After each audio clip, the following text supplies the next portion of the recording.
दरअसल दिल्ली के चुने हुए पार्षदों की आज पहली बैठक थी। इस बैठक में पार्षदों की शपथ होनी थी और मेयर, डिप्टी मेयर और स्थायी समिति के सदस्यों का चुनाव होना था। सुबह 11 बजे पार्षदों के शपथ ग्रहण की प्रक्रिया शुरू होनी थी। तभी पीठासीन अधिकारी ने सबसे पहले मनोनीत पार्षदों को शपथ दिलानी शुरू की। आम आदमी पार्टी पार्षदों ने इसका विरोध शुरू कर दिया। आपके विरोध का बीजेपी के पार्षदों ने विरोध किया। विरोध के बीच अचानक दोनों दलों के पार्षदों के बीच धक्का मुक्की और हाथापाई शुरू हो गई। आपके पार्षद पीठासीन अधिकारी के आसन पर चढ़ गए। इस दौरान एक पार्षद कुर्सी उठाकर पटकने भी लगे। ये साहब इस पूरे हंगामे में मुख्य किरदार के रूप में दिखाई दिए। वैसे तो ये पीठासीन अधिकारी के आसन से काफी दूर थे, लेकिन इनके एक्शन में कोई कमी बिल्कुल भी नहीं थी। विपक्षी दलों के पार्षदों को डराने के लिए पहले इन्होंने कुर्सी उठाई, फिर कुर्सी वहीं पटक दी। तब तक पीछे से कुछ पार्षदों ने इन्हें पकड़ लिया, लेकिन ये यहां भी नहीं रुके। इतने ज्यादा गुस्से में आ गए कि इन्होंने टेबल को उठा लिया। लेकिन जब वो टेबल इस स्मार्टफोन के युग में भी ये फोटो स्टूडियो बना के साल में 30 लाख कमा रहे हैं। आपको भी ये कमाना है, उनसे सीखना है तो फ्रीडम ऐप को अभी डाउनलोड कीजिए। किसी पर फेंक नहीं पाए तो उस पर मुक्का मारना शुरू कर दिया। इन्हीं की तरह ये दूसरे सज्जन हैं जो दूसरे पार्षदों की देखा देखी पीठासीन अधिकारी के टेबल पर चढ़ गए।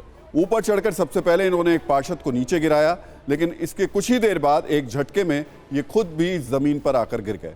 नगर निगम के सदन के अंदर का ये दृश्य बिल्कुल ऐसा था जैसे टीवी पर WWE चल रही है और नेताजी खुद को WWE कुश्ती के बड़े फाइटर समझ रहे थे और एक दूसरे को गिराने में लगे हुए थे। इस मारपीट का नतीजा ये हुआ कि कुछ पार्षदों को चोट आई। आम आदमी पार्टी के एक पार्षद प्रवीण कुमार के हाथ में खून लगी एक तस्वीर मीडिया में सामने आई। बीजेपी और आप दोनों दलों की तरफ से दावा किया गया कि उनके पार्षदों को मारा गया।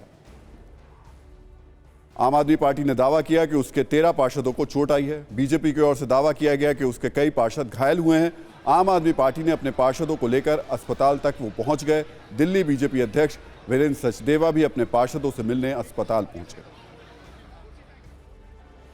तो इस हंगामे के बाद बीजेपी और आम आदमी पार्टी दोनों राजनीतिक परंपरा का निर्वाह दोनों पार्टियों ने किया और जो हुआ उसके लिए एक दूसरे को जिम्मेदार ठहराया। डिप्टी सीएम मनीष सिसोदिया ने ट्वीट करके लिखा कि एमसीडी में अपने कुकर्मों को छिपाने के लिए और कितना गिरोगे भाजपा वालों। चुनाव टले, पीठासीन अधिकारी की गैर कानूनी नियुक्ति, मनोनीत पार्षदों की गैर कानूनी नियुक्ति और अब जनता के चुने पार्षदों को शपथ ना दिलवाना। अगर जनता के फैसले का सम्मान नहीं कर सकते तो फिर चुनाव ही किस लिए। ट्वीट बीजेपी की ओर से भी आया, लेकिन उसमें सिर्फ लिखित हमला नहीं था बल्कि एक वीडियो भी जारी किया गया।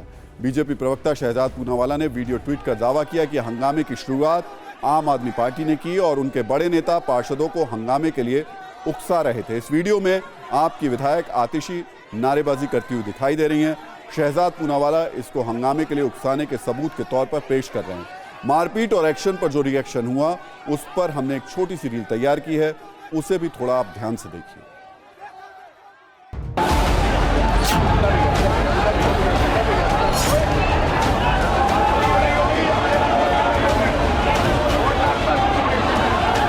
सारे लोगों के साथ हाथापाई भी हुई, मारपीट भी हुई, जानलेवा हमला हुआ है। आ जाओ ऐसे, जानलेवा हमला हुआ है।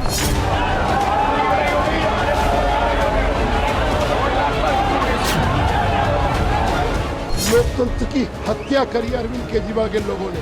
महिला पार्षद को बदतमीजी करते हैं, इस प्रकार का हंगामा क्रिएट कर रहा है, दिखाता है कि अंदर से फ्रस्ट्रेशन है।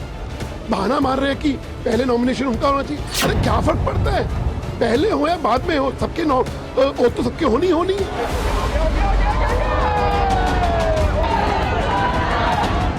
जो 10 पार्षद चुन के भेजे हैं वो गुंडागर्दी करते हैं, हाउस के अंदर महिलाओं से मारपीट करते हैं, महिलाओं से बदतमीजी करते हैं। यही चाल चलित भारतीय जनता पार्टी का है जो पूरा देश जानता है। लेकिन मैं बता दूं, आम आदमी पार्टी कट्टर ईमानदार लोगों की पार्टी है, देशभक्त लोगों की पार्टी है। इसको कांग्रेस समझने की गलती मत करना। भले ही सत्ता में आ जाए मगर सत्ता चलाना इनके बस की बात नहीं है।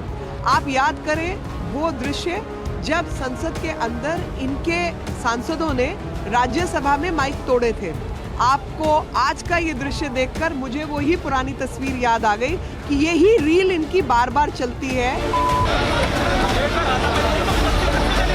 जिस तरह से पूरी मर्यादाओं को तार तार कर दिया, मार पिटाई की, गाली गलौज की, इससे बड़ी गुंडागर्दी का इतिहास हिंदुस्तान की लोकतांत्रिक व्यवस्था में कभी कहीं नहीं देखने को मिला।